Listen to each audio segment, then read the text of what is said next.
Bonsoir Jean-François Renac, vous êtes directeur de la SEM Tourisme. Visiblement, il y a encore du chemin à faire pour étendre le tourisme d'affaires à Toulouse. Oui, absolument. D'ailleurs, l'objectif de notre société, qui a été créée il y a maintenant 4 mois, est de développer et de promouvoir la destination sur le marché mondial du tourisme d'affaires, c'est-à-dire tourisme de congrès et d'exposition. On est obligé de mettre en place ce genre d'outils pour faire avancer les choses? Oui, bien sûr, parce que le marché est très disputé aujourd'hui. L'ensemble des métropoles nationales en France et européennes se battent sur un marché qui est assez restreint. Et notre société a été créée à l'initiative du maire de Toulouse, Pierre Cohen, qui a souhaité ramener Toulouse dans le top 10 des destinations en matière de tourisme d'affaires en France. On rappelle, la SEM, c'est la société d'économie mixte. Alors justement, comment ça fonctionne?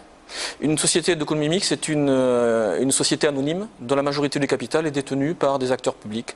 Donc dans notre cas, la majorité est détenue par la ville de Toulouse et par la communauté urbaine du Grand Toulouse. Quels sont vos objectifs précis, chiffrés? Quels moyens avez-vous? Les objectifs sont, comme l'a demandé notre président, Pierre Cohen, de ramener Toulouse dans les 10 premières destinations françaises en matière de tourisme, de congrès et d'exposition dans les 4 à 5 ans.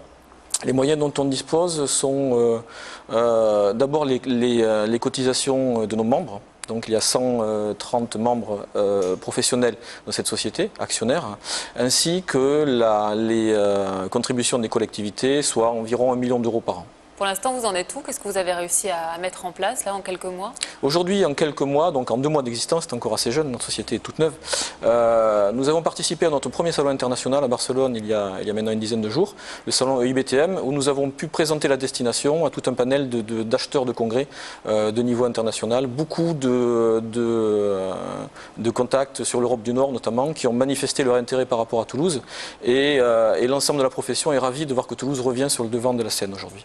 Alors il y a un problème, c'est qu'à Toulouse, il y a 10 000 chambres, donc on ne peut pas dire qu'il y a un manque de structure hôtelière. En revanche, il y a un certain manque de cohérence au niveau de leur répartition sur le territoire. Oui, c'est ça. On a entendu à de nombreuses reprises qu'il y avait un manque de chambres disponibles en matière d'hôtellerie à Toulouse. En fait, c'est un faux procès puisqu'il y a presque 12 000 chambres en tout, en comptant les 8 000 chambres hôtelières et les 4 000 chambres de résidence hôtelière. En fait, la difficulté à Toulouse, c'est qu'elles sont dispersées sur un très grand nombre d'établissements. Donc la solution, enfin les actions que nous allons mener dans le cadre de la SEM, c'est avec nos actionnaires hôteliers essayer de coordonner la mise à disposition des chambres dans le cadre de congrès et prévoir très longtemps à l'avance des allotements qui nous permettront de répondre à la demande. Parce qu'on le disait, la crise, ça n'épargne pas le tourisme, mais notamment le tourisme d'affaires est touché par la crise qui touche les entreprises forcément. Oui, forcément, parce que le tourisme d'affaires aujourd'hui, c'est 2 grands marchés. Le premier marché, c'est le marché du congrès scientifique et médical, qui a finalement assez peu souffert, parce que ce sont des manifestations qui sont programmées sur 2, 3, 4, 5 ans. Et qui sont la vitrine de la recherche au niveau national et international.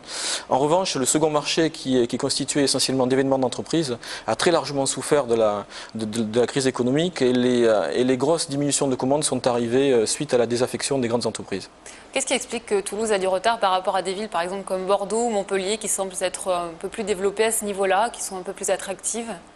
Je pense que la prise de conscience du caractère économique et du caractère vitrine technologique, scientifique du tourisme de congrès est assez récent à Toulouse. Montpellier, par exemple, s'est structuré dès la fin des années 90, Bordeaux dès 2004 ou 2005. Nous démarrons avec un petit peu de retard. C'est l'objectif de la SEM de donner plus de moyens et surtout de partir dans une aventure collective qui associe à la fois les acteurs privés et les acteurs publics de ce secteur. Justement, il y a un schéma de développement hôtelier qui est en cours, d'élaboration. Qu'est-ce que vous en attendez?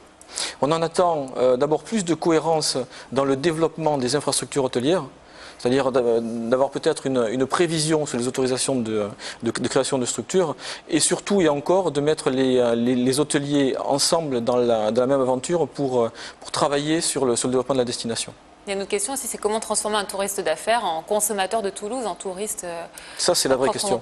C'est la vraie question, puisqu'on a environ, depuis plusieurs années, entre 50 et 60 congrès par an à Toulouse, une clientèle qui est essentiellement nationale, parfois européenne et un petit peu internationale.